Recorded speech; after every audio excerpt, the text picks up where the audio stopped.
భారతరత్న శ్రీ సచిన్ టెండూల్కర్ గారికి, శ్రీమతి ఐశ్వర్య రాయ్ బచ్చన్ గారికి, సోదరులు నారా లోకేష్ గారికి, వేదికపైన ఆసీనులైన ప్రతి ఒక్కరికి, మంత్రివర్గానికి, బాబా గారు మహాసమాధి అయిన తర్వాత దాన్ని సమర్థవంతంగా నడిపిస్తున్న శ్రీ రత్నాకర్ గారికి, ప్రతి ఒక్కరికి పేరు పేరున నా హృదయపూర్వక నమస్కారం. ప్రత్యేకించి ఇక్కడికి వచ్చేసిన సజ్జయంతి సందర్భంగా ఇక్కడికి వచ్చిన భక్తులందరికీ, సాయిబాబా భక్తులందరికీ మనస్ఫూర్తిగా మీ అందరికీ నా నమస్కారాలు తెలియజేస్తున్నాను. సత్యసాయిబాబా గారి గురించి, గొప్పతనాన్ని గురించి మన దేశస్తుల కంటే విదేశీయులు ఎక్కువ చెప్తారు ఆయన గురించి. కొన్ని సందర్భాలు ఇప్పుడు సింగపూర్ వెళ్ళినప్పుడు ఒక 30 సంవత్సరాల క్రితం చైనీస్ ఇళ్లలో చూశాను సత్యసాయిబాబా గారి ఫోటోగ్రాఫ్. అలాగే ఒక హాలీవుడ్ యాక్టర్ స్టీవెన్ సిగాల్ అని చాలా సంవత్సరాల క్రితం, దాంట్లో క్లోజ్ టు ఒక 20 సంవత్సరాల క్రితం అనుకుంటా, చిరంజీవి గారిని ప్రత్యేకించి అడిగి, మా అన్నయ్య చిరంజీవి గారిని ప్రత్యేకించి అడిగి నేను బాబా గారిని కలవాలి అని చెప్పి ఇక్కడ బెంగళూరులో ల్యాండ్ అయినా ఇక్కడ ఫ్లైట్కి ఆయనకు వచ్చి ఆశీర్వాదాలు తీసుకుని వెళ్తే నాకు చాలా ఆశ్చర్యం కలిగేది. ఒకరి గొప్పతనం, ఒకరి తేజస్సు ఎలా తెలుస్తుందంటే ఎలా వెళ్ళి దీని గురించి నేను అనుకుంటా ఉండేవాడిని. బాబా గారిది వెలిసింది భారతదేశంలో అత్యంత వెనుకబడ్డ జిల్లా అనంతపురం, రాయలసీమలోని అనంతపురం జిల్లా. ఆయన పుట్టుక కూడా అత్యంత వెనుకబడ్డ జిల్లా, నీటికి కూడా కొరత ఉండే జిల్లా, వలసలు వెళ్ళిపోయే జిల్లా. అలాంటి జిల్లా ఎంచుకున్నారు ఆయన జన్మకు కూడా. అందుకని అలాంటి జన్మ తీసుకున్నాడంటే మహానుభావులే తీసుకోగలరు. ఒక 40 సంవత్సరాల క్రితం ఎవరైనా ఊహించుకోగలమా? దేశ విదేశాల నుంచి చాలామంది భక్తులు, విదేశీయులు అందరూ వచ్చి దీని అభివృద్ధికి పాటుపడతారని. సో ఒక ఆధ్యాత్మిక తేజస్సు, విశ్వ ప్రేమ ఉన్న వ్యక్తుల వల్లే ఇది సాధ్యం. అలాంటి వ్యక్తుల కోసం ప్రత్యేకించి గౌరవ ప్రధానమంత్రి నరేంద్ర మోదీ గారికి ఇష్టమైనది ప్రజలందరికీ కనీసం ఒక 50 లీటర్ల నీళ్లు ఇవ్వాలి,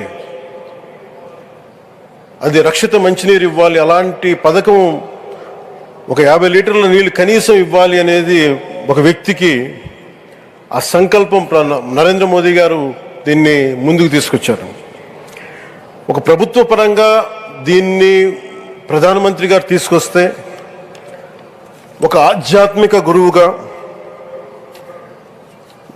ఏ ప్రభుత్వం ఆలోచించినప్పుడు, ప్రభుత్వాలే దీని గురించి సగటు వ్యక్తికి నీరు ఎలా అందించాలనుకున్నప్పుడు దాన్ని ఆలోచించింది సత్యసాయిబాబా గారు ఆలోచించారు. అప్పుడు ముఖ్యమంత్రిగా చంద్రబాబు గారు ఉన్నప్పుడు వారికి ఒకటే చెప్పారండి, నేను ప్రజలకి దాహం తీర్చాలనుకుంటున్నాను.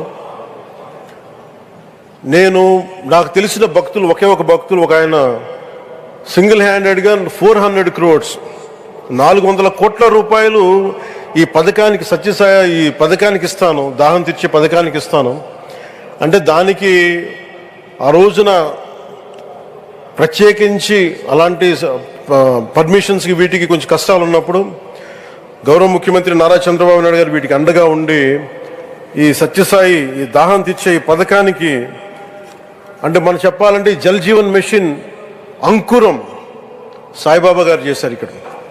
ఇది తమిళనాడులో కానీ, తెలంగాణలో కానీ, మిగతా అన్ని రాష్ట్రాల్లో కూడా ఈరోజు చేయగలుగుతున్నామంటే దానికి అంకురం సాయిబాబా గారు అందించారు.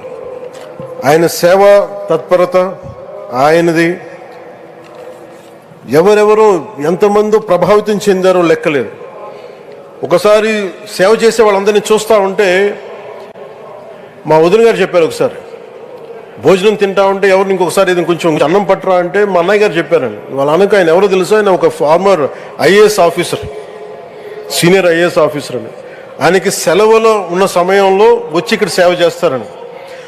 ప్రత్యేకించి ఒక వ్యక్తి, ఒక మహానుభావుడు ఎంతమందిని ప్రభావితం చేయగలిగారంటే, ఐఏఎస్లు కావచ్చు, మన ఈ రోజున సచిన్ టెండూల్కర్ గారు కావచ్చు, వేదిక పైన మహానుభావులు ఎందరో కావచ్చు, వీళ్ళందరినీ ప్రభావితం చేసే ఒక అరుదైన ఆధ్యాత్మిక శక్తి మన భారతదేశంలో, మన అనంతపురంలో, మన ఆంధ్ర రాష్ట్రంలో ప్రపంచానికి వెలుగులిచ్చే ఒక మహా వ్యక్తి పుట్టడం, ఆయన శత జయంతి సందర్భంగా ఇక్కడ మనందరం ఏకం కావడం చాలా ప్రత్యేకమైన ఆనందాన్ని కలిగించింది.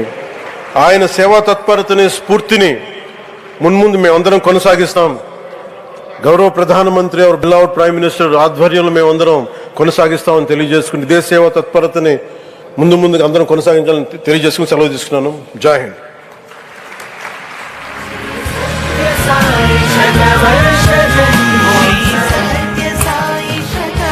Thank you, sir, for your heartwarming words on this occasion. Now, it is our honor to welcome